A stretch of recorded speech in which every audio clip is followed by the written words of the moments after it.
Matan misalnya diterangkan zaman Matan penyembelian itu harus pakai bismillah. Kalimat harus ini harus dengan arti taruhan sah tidak sah, apa harus sebagai etika, apa harus sebagai supaya kebiasaan baik ini bertahan. Saya ulang lagi ya, misalnya Pak Arifin dawuh teng jenengan cung nak nyembelih switik kudu maca bismillah. Kalau kamu memotong hewan harus baca bismillah. Kata harus itu apa artinya syarat sah? Sehingga kalau tidak baca tidak sah. Apa keharusan dalam makna etikanya harus baca bismillah. Jadi urusannya hanya apa? Etika atau afdoliyah. Atau kita tidak ingin kultur baca bismillah itu hilang. Sehingga barang tidak wajib pun kita wajibkan supaya kultur baca bismillah itu tidak hilang. Nah Imam Syafi'i itu milih yang tidak wajib. Itu hanya urusan etika. Sehingga dhabihatul muslim meskipun enggak baca bismillah baik secara sengaja maupun lupa tetap halal ya, tetap sah, tetap halal. Tapi beberapa ulama mengatakan baca bismillah itu wajib dan menjadi syarat sah. Ya kira-kira karena pamit tadi, yang beri nyawa itu Allah, kok apa yang menghilangkan enggak pamit, sudah menghilangkan nyawanya ayam dimakan lagi. Wah itu selingkuhannya kan pasti marah itu. Selingkuhannya, pacarnya, anaknya, cucunya itu kan marah itu. Tapi kalau pamit yang punya kan dah. Coba kalau ayam cantik yang pas kamu sembelih itu lanangannya kan mangkel itu. Kalau kebetulan sudah tua kan karep-karepmu kan gitu. Jadi apa? Itu yang tahu Sarah. Saya ulang lagi yang tahu Sarah karena ini sudah jelimet. Sudah jelimet. Sehingga nggak ada kitab matan yang Indo kecuali disarai. Dulu ada kitab namanya Takrib karangannya Abi Suja. Terus disarai kecil sekali oleh Fathul Qorib. Ya oleh Ibnul Qasim Al-Huzi itu. Terus disarai lagi oleh Bajuri. Jadinya Bajuri itu sudah sarhun ala sarhin warifnya sudah sarhun ala sarhin, bukan sarhun ala matnin tapi sarhun ala sarhin. Nah, kenapa memang kita butuh itu? Saya ulang lagi kita butuh itu. Nah, kenapa butuh? Ya karena mau tidak mau. Saya ulang lagi mau tidak mau. Karena matan itu seperti itu. Misalnya matan cerita. Yang dikatakan menyembelih itu apa? Ya nyembelih itu ya nyembelih. Nyembelih itu memotong hewan. Terus motongnya dari mana? Kalau kamu motong hewan dari mana coba? Dari belakang atau dari depan? Dari mana? Depan misalnya. Pertanyaannya, ketika dari depan itu paling penting terpotong al-hulkum wal mari misalnya. Yang satu majrur to'am, yang satu majrur ruh ya gitu, majrur nafas. Tapi andekan dari belakang gimana? Tapi tetap terpotong. Mulai ribet kan? Kalau kubu sebelah kan enak, pokoknya nggak sunah Rasul seperti itu, nggak mau debat. Tapi kita tidak cara berpikir tidak gitu. Ini kan status hukumnya halal apa haram ketika ada orang motong hewan dari belakang.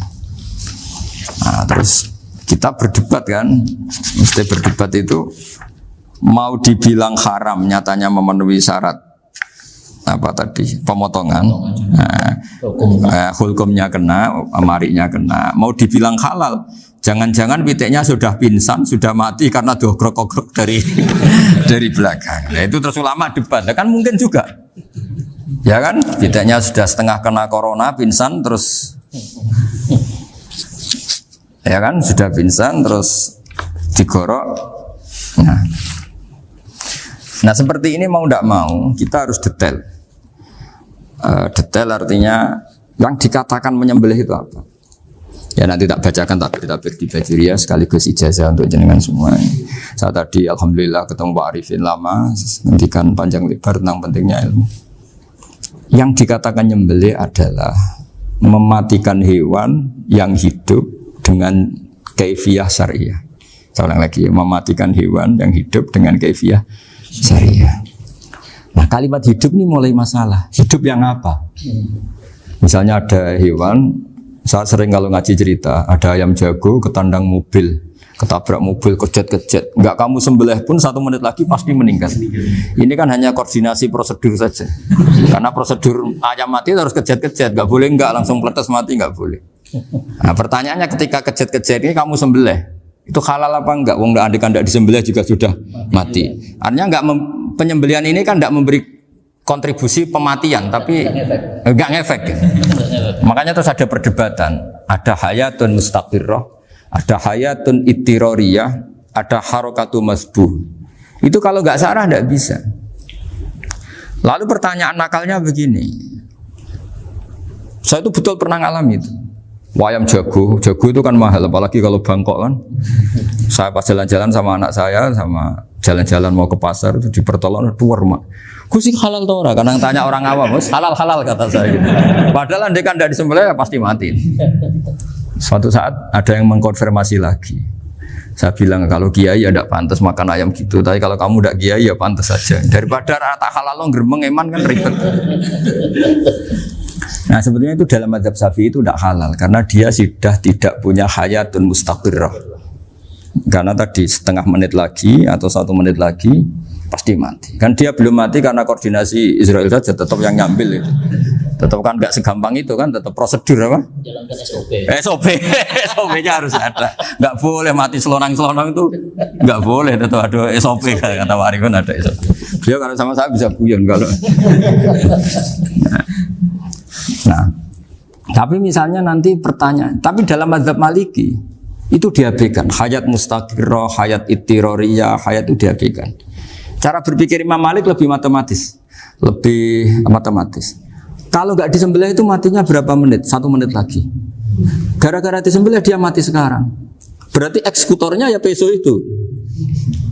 Ya berarti peso itu memenuhi kriteria mematikan sesuatu yang masih hidup, hewan yang hidup dengan cara syar'i. Jadi andai kan ada rapat malaikat, matinya karena apa coba? Karena peso apa karena kecelakaan? Karena peso. Ya kan? Ya. Karena kalau nggak tanpa peso nunggu 1 menit, gara-gara disembelih langsung terjadi sekarang.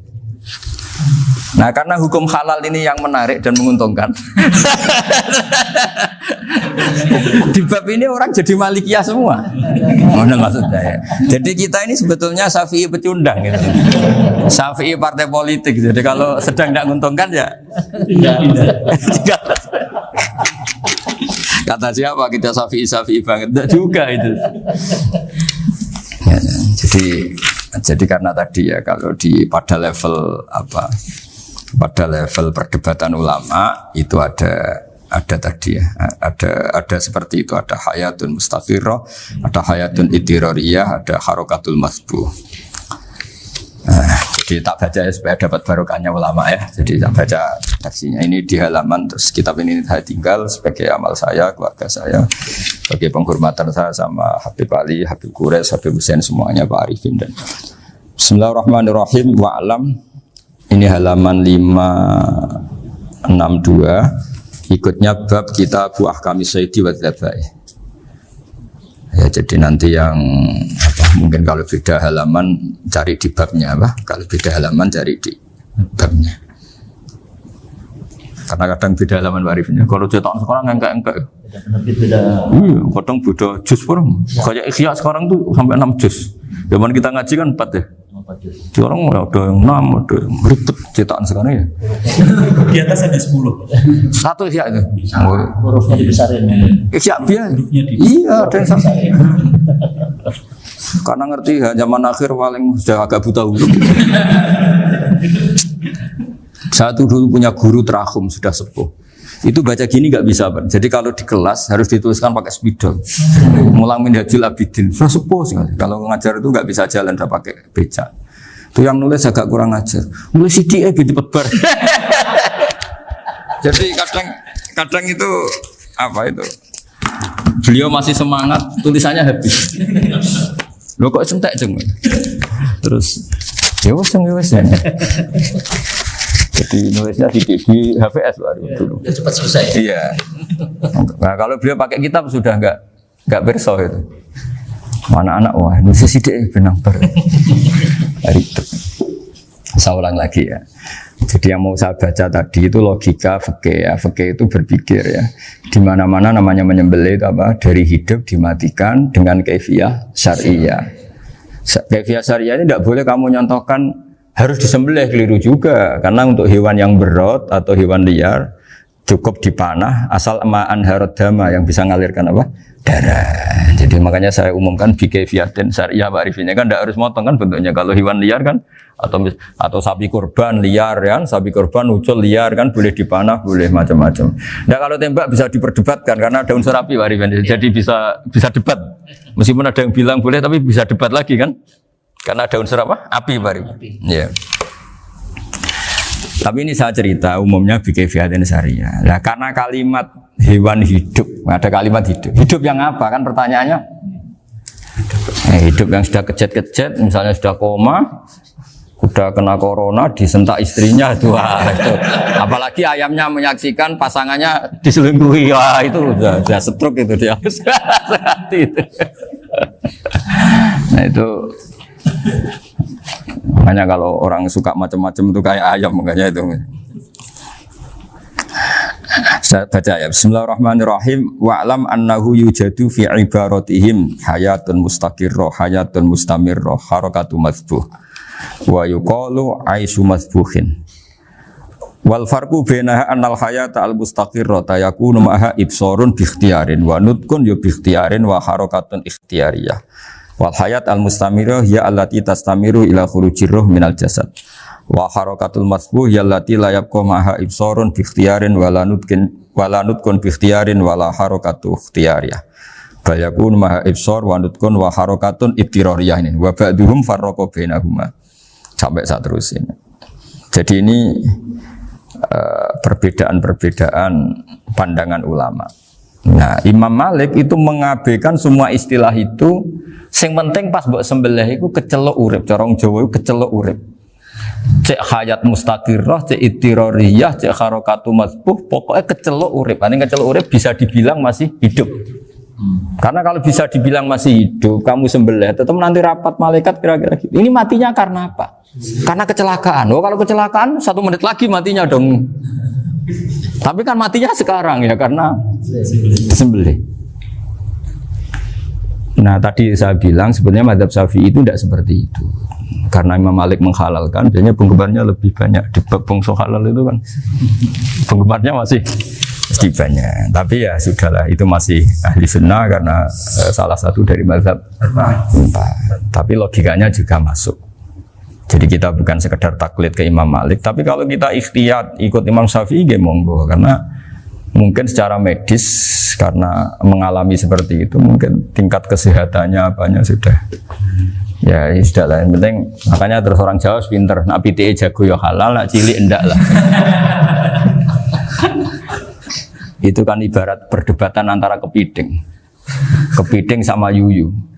Yang menghalalkan kepiting itu mengharamkan yuyu. Tahu yuyu yang kecil di sawah ya? Tak tanya, kenapa yuyu halal? Karena amfibi Gus, bisa hidup di dua alam. Memangnya kepiting enggak? Oh beda. Ternyata beda maksudnya. Eman Gus kalau haram. Eman kan kalau yuyu haram kan nggak ngefek kan, kecil. Ini mufti kok. Oh, udah kadang halal, udah kadang makan selama ini. Iya selama ini udah kadang makan itu. Makanya banyak kiai yang mengharamkan kepiting sebetulnya, tapi minoritas kan. Minoritas. Tapi yang mengharamkan yuyu mayoritas, wong kecil aja. Jadi kita ribet ikut siapa? Gitu. Kata siapa ahli fikih gak mikir untung rugi. Makanya saya ini bingung, jadi saya ini kan kiai ya, kiai betul, susah kadang jadi kiai. Sebagian guru saya itu mengharamkan kepiting. Nah kalau kayak dolan di daerah Yono, Mas Nafis daerah itu, penghormatan tertinggi santri itu kalau nyugoi kiainya kepiting, karena itu makanan termahal. Bingung kan dia? Mau tidak makan itu kayaknya dipersiapkan betul Pak Ribet. Udah ada effort ya. Warna nyari yang mahal kan. Mau makan itu sebagian guru kita mengharamkan. Akhirnya ya ada darurat tadi. Makan sekadarnya. Kalau saya habis 3 pasti israf. Kalau habis 1 prosedur hormat yang nyugui. Itu susahnya jadi kiai. Kalau kamu kan tidak kiai, mumpung gratis. Enaknya gak jadi kiai kan itu Mas. Pertimbangannya mumpung gratis. Sudah gitu masih mun dibutuh mawon, makai dibutuh mawon. Oh digawa tenan. Tapi sebetulnya ada sisi naif dari yang bilang halal tadi.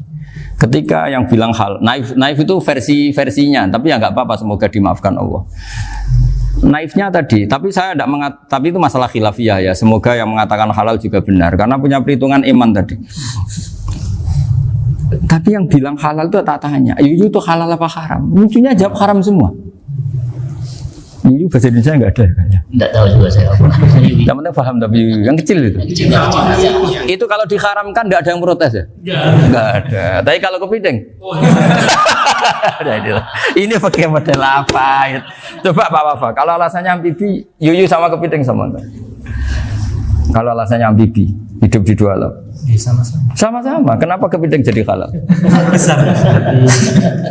Lebih bernilai. Ini juga mufti model baru. Mungkin muftinya menghalalkan itu. Iya makanya itu. Kan jadi kayak tadi ayam jago tadi orangnya tak tanya akhirnya. Andekan yang kecelakaan itu ayam kecil. Kamu tanya saya enggak? Ya enggak, aku langsung tak buang. Kan langsung dibuang. Berhubung ayam besar. Eman kan. Tapi nurani aja sebetulnya protes. Nyembelih wis kleket-kleket terus. Kadang kan wis apa kejet-kejet itu sudah tunggu SOP jalan Pak. Ya tapi apapun itu ini ilmu harus didengar ya supaya sampean tahu ya, ada hayat mustaqirroh, ada hayat mustamirroh, ada hayat ittiroriyah, paling enggak kita ngerti lah. Karena nanti di bab B, ya nyun sewu di bab apa? B. Itu ya nanti enggak sahnya karena apa? Tidak mutamawal. Misalnya saya punya utang sama Pak Arifin ayam jago. Tak bayar dengan jago yang mengalami kehidupan sudah seperti itu kan tidak sah. Meskipun itu hidup tapi sudah tidak hayat yang mustamirah, tidak normal. Jadi ilmu itu apapun tidak cocok kita karena beda mazhab misalnya, tetap sebagai apa? Ilmu. Jadi jangan pernah anti ilmu meskipun kita tidak cocok. Dulu saya itu heran sama Abu Hanifah karena membolehkan merujuk wakaf. Wakaf itu kan nggak boleh ditarik kembali dalam mazhab Syafi'i dan hampir semua ulama bilang gitu. Tapi kalau kata Abu Hanifah, jika nazir yang nerima itu tidak sesuai rencana kita, keinginan kita itu boleh narik kembali. Fa innal waqfa atiyatun mahdhah, kata beliau, wakaf itu ya pemberian normal saja. Suatu saat ada peristiwa gini Pak Arifin ya, ada orang kaya raya mewakafkan tanah, terus senilai kalau nggak salah itu 60 miliar. Singkat cerita beliau bermain apa gitu, bisnis apa itu bangkrut, kemudian itu belum disertifikatkan wakaf, kemudian nggak ada yang disawang Coro Jowo, nggak ada yang dilihat, terus mau dibeli sama nyuwun sewu sampai yang mau beli yang mampu itu non muslim. Singkat cerita ada orang kaya muslim yang mau beli itu tapi ada problem karena itu wakaf. Tapi kalau nggak dibeli itu malah dibeli non muslim. Tanya saya jawab nggak apa-apa dibeli saja. Ikuti mazhab Abu Hanifah. Karena kalau mazhab Syafi'i itu nggak sah semua pembeliannya. Tapi apa artinya mazhab kalau kita berpikir nggak sah tapi yang jual melakukan? Nah itu yang nggak dipikirkan oleh orang-orang fikih yang di Menara Gading. Apa gunanya kita bilang nggak sah, tapi yang punya tanah tadi tetap menjual. Karena tidak mengindahkan hukum itu, mau apa? Makanya saya bilang, bagi tentang Gus itu nggak ada kaulnya dalam adab Syafi'i. Saya bilang, kamu mengharamkan itu tidak ada gunanya, karena itu tetap dilakukan. Jadi kita pertimbangannya ndak itu, daripada dikuasai situ, mendingan kita. Betul. Nah itu sisi-sisi fikih, makanya ini kita ngaji fikih, tidak segampang itu memberi fatwa karena pertimbangannya banyak, Pak. Dari hitam putih. Dari hitam putih gitu maksud saya, ini cerita. Jadi nanti kamu ngerti. Jadi mau apa coba? Itu kan ibarat gini. Hukumnya kita ngajar perempuan itu masalah sebetulnya secara karena itu ajnabiyah. Tapi fikih mentoleransi li ajli ta'lim, karena untuk belajar enggak apa-apa. Kalau sudah jadi fakta itu ribet. Dia maunya belajar sama kamu dan sekali kamu tidak mau belajar ke yang lain yang potensi menyesatkan. Jadi fikihnya bukan masalah nazar lagi, sudah penyelamatan. Ribet kan kalau sudah begitu. Saya punya kenangan yang menurut saya itu harus jadi trauma. Siapapun harus jadi trauma. Ini cerita sedikit. Ini masih ngaji fikih, pertimbangan. Ada orang itu sangat khusyuk, Pak. Sangat khusyuknya di rumahnya Pak Wafa itu nggak ada TV, nggak ada motor, nggak ada apa saja. Ketika anaknya berkembang agak dewasa, itu pertama naik motor, itu ya utang jasa sama kawan-kawannya. Pertama dia ngelihat nikmati TV ya dari kawan-kawannya. Corong Jawa mbek tanggane lah. Padahal orang tuanya ini protektif justru karena banyak tanggane sing nggak pati Islami lah. Ya mereka orang Islam tapi ya nggak sholat, nggak apa. Singkat cerita orang tuanya ini datang ke rumah sana nangis. Nangis Gus, sekarang saya ikrar bahwa mazhab abah jenengan Kiai Nur Salim, bapak saya itu mazhab jenengan itu lebih hebat timbang mazhab kula. Nangis dia. Dulu saya itu agak menyalahkan Kiai Nur Salim jenengan karena longgar di rumah ada TV, ada motor. Terus dia cerita. Nah karena anaknya ini pertama bisa naik motor, untuk anak ABG ini kan jasa yang luar biasa. Karena dia butuh sekali bisa naik motor, dipinjemin. Akhirnya walhasil anaknya ini yang saya merantau ke Jakarta kemana? Akhirnya lam yusolli wa lam yasum. Padahal anaknya ya kiai kampung. Terus tak ceritanya. Akhirnya dia tanya, kenapa sih Gus jenengan sama abah kok longgar gitu sama anak? Tak ceritani gini Pak Arifin, menurut ilmu al-insan abdul ihsan, manusia itu budaknya kebaikan. Karena utang jasanya sama anak ini, ya dia akan ainut anak ini. Sementara kenangannya mbek jenengan mbok amui. Tidak boleh. Dia baru ngakui ya Gus saya itu nyun sewu hanya khusyuk tapi kurang ilmu. Tadi dia hanya berdasar khusyuk. Bocah kok main delok TV kan pikirannya hanya gitu. Ini cerita ilmu, saya bukan menjustifikasi mana pun, ini kan cerita ilmu Pak Arifin ya. Jadi semuanya itu ada hitung-hitungannya. Coba kalau kita terlalu stakung be anak pertama naik motor jasanya orang nggak sholat ya, pertama roh TV jasanya orang nggak sholat.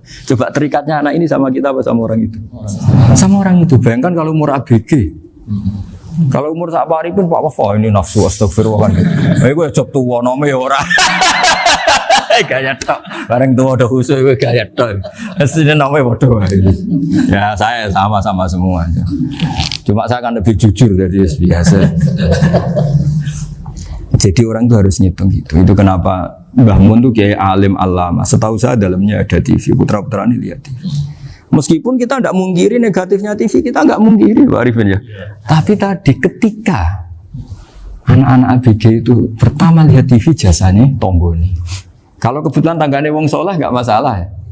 Kalau enggak, itu nangis ke rumah saya itu. Nyesel dia. Tapi saya bilang gini, ini jenengan tiang soleh, mesti anak jenengan suatu saat kembali. Coba pola jenengan harus rubah. Ini hebatnya Nabi. Ketika Sayyidah Aisyah masih kecil, minta diperlihatkan Li'bul Habasyah. Itu diturutin kan masyhur itu. Kayak apa Nabi? Karena kalau nggak diturutin, pasti Sayyidah Aisyah akan ngidolakan mainan yang lain yang di luaran sana malah. Itu karena Nabi punya kearifan tadi. Jadi ini kan ilmu, lagi-lagi ilmu. Jadi yang semua itu harus dibaca dengan ilmu. Makanya kata Nabi, ad-dunya mal'unatun mal'unun fiha illa dzikrawah wa ma'alahu aw aliman aw muta'aliman. Karena dunia ini hanya bisa dibaca dengan ilmu. Yang diridai Allah maksudnya hanya bisa saya itu banyak kenal menteri, kenal pejabat. Tapi saya tidak pernah melihat itu sebagai pejabat. Melihatnya itu orang yang ingin belajar agama. Karena sekali salah melihat, yang hidup itu tamaknya Pak Arifin. Yang hidup kan tamaknya. Saya kenal orang kaya kok melihat kayanya, yang hidup itu tamaknya. Ingin dapat ini, dapat. Tapi kalau melihat itu sebagai hamba Allah yang ingin belajar, insya Allah kita selamat dari tamak. Meskipun kita ya manusia tidak sempurna. Setidaknya ketika dia lomo atau tidak lomo, nyalami template apa tidak ngefek karena kita melihat ini mau belajar. Tapi kalau kamu didorong tamak, katanya orang kaya ternyata nggak tahu haknya kiai, ribet kan? Ribet. Ya kalau kamu punya santri cantik ya lihat itu sebagai santri kamu. Jangan melihat ini mau nggak sama saya, kalau enggak ya wah ya ribet kalau gitu. Ini anak-anak muda harus dilatih ikhlas, baru bahaya ini santri-santri sampean kalau nggak dilatih ikhlas ini bahaya. Karena ini belum punya penggemar pejabat, paling ya anak-anak yang ya tadi ABG. Jadi lah Sarah kembali lagi Sarah itu membicarakan itu detail. Jadi ya makanya kenapa orang mati yang lahir langsung meninggal itu nggak wajib disolati. Ya, alasannya fikih ya lucu. Karena dikatakan sholat mayit di mana-mana mayit itu sabakohu hayatun. Di mana-mana namanya mati itu terdahului oleh hidup. Nah ini nggak pernah hidup langsung mati. Jadi fikih itu kadang lucu. Ya gitu aja alasannya. Kamu nyolati apa? Mayit. Kenapa kok mayit? Jadi mayit itu namanya mayit Orang mati. Orang mati artinya pernah Pernah hidup. hidup. Lah itu sarah. Jadi ketika matan hanya cerita wasiktu alladzi lam yastahila, enggak pernah nangis, lam yusalla alaih. Sarah bilang mergo ora tahu urip. Kalau enggak pernah hidup berarti enggak bisa dikatakan mati. Kayak sampean miskin itu kan enggak bisa dikatakan bangkrut. Ya, ya miskin aja gitu loh. Kan gitu ya. Karena nggak pernah kaya. Enggak udah kaya. Kayak Mas Nafis nggak bisa dikatakan, oh itu Qurannya lupa gimana? Nggak pernah hafal kalau. Jadi yang dikatakan lupa itu pernah hafal. Nggak lupa nggak apa, Gus Qurannya lupa, gaya nggak pernah hafal kok bilang apa? Lupa gitu. Nggak boleh Pak Wafa bilang saya ini bangkrut apa? Nggak pernah kaya kok bangkrut. Jadi semua itu ada aturannya itu. Nah itu sarah, lagi-lagi sarah. Jadi kita kan banyak yang syarhun ala syarhin. Jadi kayak kitab takrib itu disarai Fathul Qorib. Jadi Fathul Qorib itu sudah sarah. Disarai lagi Bajuri. Nah, itu termasuk cerita itu ya. Cerita-cerita. Bismillahirrahmanirrahim. Ya, wa yakunu qad dzukira daf'atan wahidatan la fi daf'ataini. Islam tujad al hayat al mustaqira inda daf'atis saniyah. Amma idza wujidat al hayat al mustaqira daf'as saniyah fayakhilu al masbuhu aidan. Fasartu wujudul hayat al mustaqira fi ibtida'il wati akhir marrah. Wa makharu dzalika inda tulil fasli wa illa fala rafa'a sikina wa ada fawran aw alqaha liqawniyaka latan wa akhadha ghairuha fawran aw saqatat minhu wa akhadha ghairu halan aw qallaba wa qata'a biyama bagi hal al masbuh. Jadi ini masalah sarah. Sarah itu sudah detail. Misalnya gini, kamu motong ayam. Motong ayam harus sekaligus shred jadi. Jangan sampai nyuwun sewu 2 kali. Jangan-jangan misalnya gini, ayam tak potong pas ke kiri separuh. Ya, ke kiri separuh apa hulkumnya. Pak Arifin datang, Assalamualaikum Gus Pak, waalaikumsalam, terus santai jagungan dulu. Jagungan sampai besoknya itu enggak meneruskan. Bareng-bareng malah salam, ingat lagi ayam saya ini. Ketika saya meneruskan ini, potensi ayam ini sudah mati atau sudah hidup yang ini masih mazhab Syafi'i loh ya. Atau sudah hidup yang sudah tidak normal. Artinya apa? Penyembelian kedua yang mengeksekusi tadi sebenarnya mengeksekusi barang mati. Yang penyembelian pertama tidak bisa dikatakan penyembelian karena tidak sampai mati. Penyembelian kedua berstatus setengah mati. Nah, kalau seperti itu maka haram. Nah, kecuali itu dilakukan secara fauron. Fauron dicontohkan nyembelih ternyata pesunya kedul terus ngambil yang lain, tapi fauron langsung atau terjatuh ngambil langsung. Ya, itu boleh karena ditoleransi. Tapi kalau kalam ajnabi kata tadi mohon Pak Arifin. Seperti Pak Arifin alhamdulillah sih. Jaminan mau rawuh. Cari ayamnya asem mana. Ini harus sebar. Ini orang ngawur betul. Jadi, lah itu sarah. Bicara sampai detail itu sarah. Jadi ada sekian kemungkinan. Jadi ya, jadi termasuk yang diandaikan apa? Nah, hayat mustaqirah itu batasnya yakunu maha ibsorun bi ikhtiarin wa nutqun bi ikhtiarin wa harakatun ikhtiyariyah. Hayat mustaqirah itu kalau dia betok-betok itu ya karena karepnya. Maksudnya gini, gamane cara roh pitik wedok engkek ya cek karepe dhewe. Cara dia melihat peso itu karepe ya masih lari. Jadi misalnya ada ayam. Ayam kita sembelih baru luka sedikit. Belum sampai andaikan dibiarin ya mungkin suatu saat sembuh, luka. Terus melihat kamu lari ketakutan karena kamu dianggap gladiator, killer lah. Nah itu berarti punya hayat mustaqirah. Tapi sudah kalau kamu sembelih karek ngeriwit, roh kue serawedi, ya kan? Mau demo ya sudah agak berkutik, ya dia berarti tidak punya hayat mustaqirah. Gitu. Ya batasannya itu Joro. Nah. Dalam mazhab Syafi'i, syarat sahnya penyembelihan harus hewan itu punya hayat mustaqirah. Nah ini sarah ya, jadi sarah itu lebih jelimet. Nah makanya kenapa tidak boleh nyembelih pakai yang tumpul Mas Nafis? Takutnya ayamnya itu ngalami dohtoh, dohtoh kok ditekek. Misalnya sama nyembelih pakai peso tumpul, ini kini ketekek, takut. Kan dia misalnya ayamnya jantungan, roh peso wis setruk kan, udah gitu ketekek. Nah itu mati dulu pasti itu. Siksa. Jadi pas diongok-ongok ini sudah mati. Jadi nanti kalau di akhirat, sebetulnya saya sudah mati loh, ngawur. Wah, apalagi nganggo keris naga sasra. Wah, itu sudah gereng sakti kan diginikin tok sudah mati kan? Makanya bahaya nyembelih pakai keris-keris sakti karena sebelum terpotong sudah mati saking saktinya apa? Keris itu misalnya gitu. Baru nempel. Makanya nanti suatu saat ada pertanyaan ini, boleh enggak nyembelih ayam orang yang rainya itu sangat? Wah, itu haram. Kena. Oh, itu mesti mati dulu. Kumisen tatonan apa? Ya bodoh. Iya kayak algojo. Ayamnya jenis apa? Stroke ya? Jenis penakut. Pas mau disembelih tidak mati. Jadi hati-hati ya nyembelih ayam. Jadi kalau orang kampung Pak Arifin ya, orang kampung mudin kampung. Mungkin kalau orang kota sudah nyuwun sewu enggak peduli. Kalau orang kampung itu apa itu Pak Arifin? Kalau nyembelih jago itu sampai apa itu? Ilatnya dikeluarin dong. Oh iya. Apa ya? Iya, karena takutnya katanya beberapa yang kaget itu kelek apa? Ketelan. Iya ketelan ya. Ya, itu ya ada kearifan gitu, tapi ya terlalu ya menyiksa ayam. Tapi memang potensi katanya Pak Arif. Katanya yang ahli-ahli itu ya. Jadi kalau dia jago ya mau disembelih, saking takutnya itu. Kalau orang Jawa kalau takut kan yang ngelek itu ya. Orang Jawa loh ya. Itu kalau orang takut kan kadang apa kayak. Nah ayam itu nak ketakut. Kadang ininya terus apa? Lidahnya masuk. Akhirnya pas disembelih ini nggak kena. Nah, makanya terus banyak mudin yang punya ikhtiar tadi. Pernah lihat Bapak yang ayam jago itu? Ilatnya dikeluarin. Ya, itu ya tidak wajib, cuma tidak bisa kita salahkan. Tapi kata penyembelih yang ini tak tanya eksekutor yang lain, pokoknya rodok dipenegus. Iku seraiso.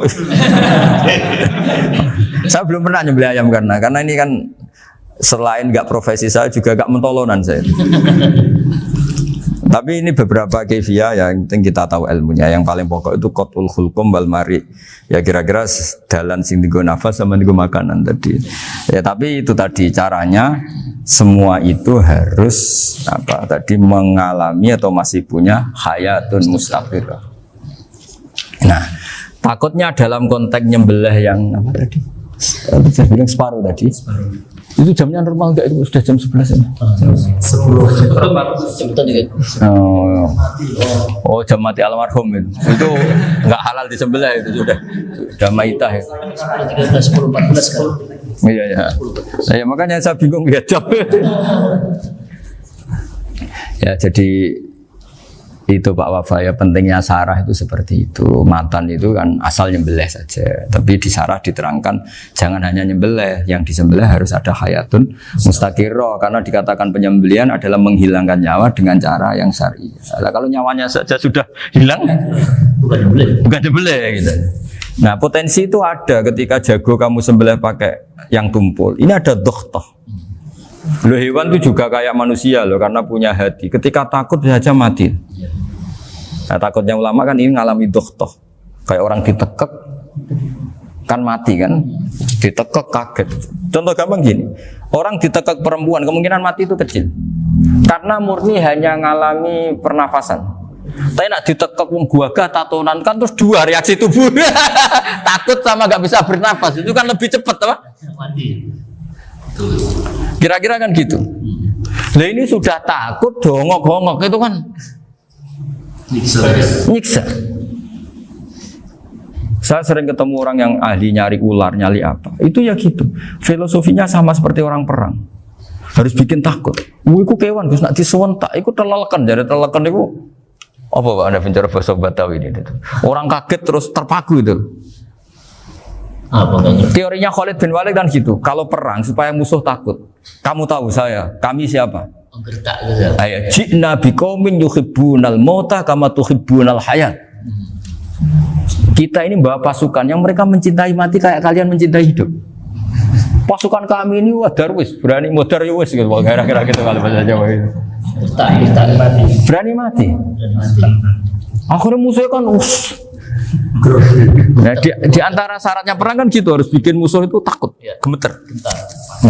Nah telelekan itu gampang gitu. Telelekan itu pokoknya tadi loh Arifin, kepaku tadi. Nah, agak berkutik. Faham ya? Nah jangan-jangan ayam yang kita sembelih mau wis wedi diongo-ongo mati duluan gitu. Nah makanya terus kata musannaf kalau bisa itu wa yakunu madzukira bidafatin wahidah. Kalau itu usahakan sekali jadi. Tapi itu bukan berarti syarat sahnya harus sekali jadi. Kira-kira karena tadi gak kebayang kan kalau baru separuh tak Assalamualaikum Gus Pak, waalaikumsalam Pak Arifin, sebudi kabarnya. Baru itu terus ingat, diteruskan lagi. Kemungkinan ini sudah mati apa? Nah makanya ya tapi lagi-lagi ini sarah ya tak baca Bismillahirrahmanirrahim wa yakunu qad umadzukira daf'atan wahidatan la fi daf'ataini fa innahu yahrumul masbuh hina idin. Kalau 2 kali, tapi 2 kali maksudnya yang 1 kali ini mengakibatkan kematian. Dikatakan penyembelian belum sempurna, dikatakan hidup toh nanti pasti mati, berarti tidak mengalami hayatun mustaqirrah. Paham ya? Jadi ini semoga dapat barokah dari para ulama. Jadi saya mohon nanti Pak Wafa, Pak Muntaha, teman-teman jangan hanya baca matan ya, pada level alim itu harus baca syarah karena matan itu nyuwun sewu tidak cukup untuk menjawab sekian kemungkinan. Nah syarah itu sono fardul masalah. Ya Pak Arifin ya mengandekan masalah meskipun belum terjadi ya pengandaian sehingga nanti kalau terjadi kalau militer itu apa? A, B ya? Alternatif gimana? Kalau strategi itu kan ada sekian A, B, C. Kalau A gagal, B sudah siap. Oh militer. Jadi kalau masuk surga pintu 1 nggak bisa, itu kedua. Lewat teras Yusuf. Ini sembrono. Dan di Al-Fatihah.